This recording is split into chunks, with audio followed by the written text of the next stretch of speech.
Consider the following objects: an army, a house, a giraffe, your immortal soul. What makes these things different from each other, and what might they have in common?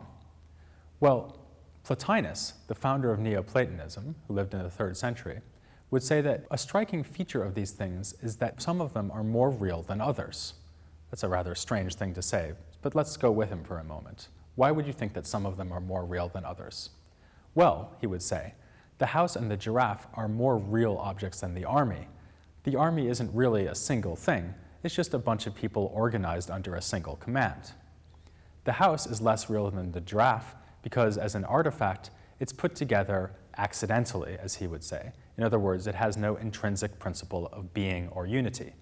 The giraffe, by contrast, is a living thing. As an organism, it has a soul which unifies it. But the giraffe's soul, and your immortal soul, is a still higher being and has a still higher grade of unity. It's immaterial, unlike the giraffe's body, which has parts. Reflecting on this, Plotinus suggests that there should be an order or a hierarchy of beings. We go from lesser beings to greater beings, and as we go, we find that the lesser beings have a lesser degree of unity and the higher beings a greater degree of unity. This should make us suspect that at the top of the hierarchy, there will be something that is completely one, utterly unified.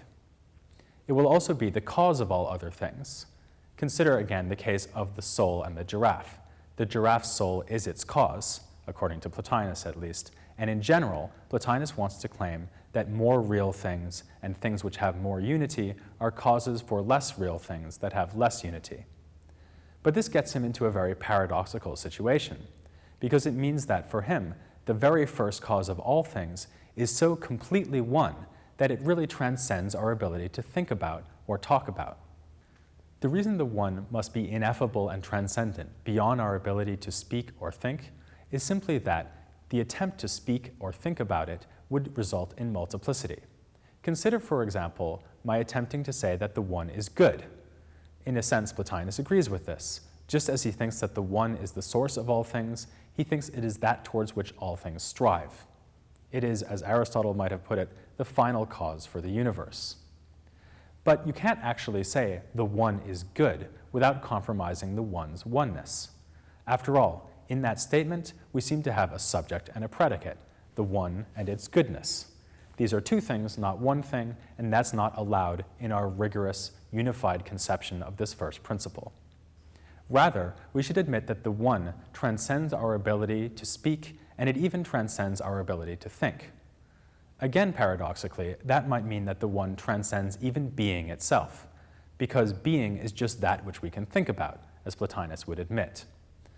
This idea of a completely ineffable, unutterable, transcendent one is one of Plotinus's greatest legacies to the later philosophical tradition. Christians, Jews, and Muslims will admire and use this idea of a first principle which is beyond anything we can grasp and make it the basis of more rational and more mystical conceptions of God. They don't agree with everything that Plotinus says about the one, though.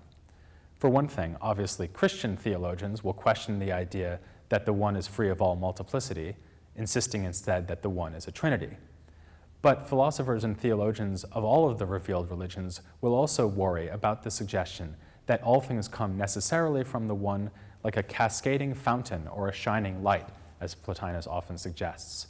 This idea of emanation was not welcome to thinkers from these later traditions. But still, Plotinus began something with his idea of the one, just as the one begins something when it emanates the rest of the universe. To find out more about Plotinus, please go to the History of Philosophy podcast website at www.historyofphilosophy.net.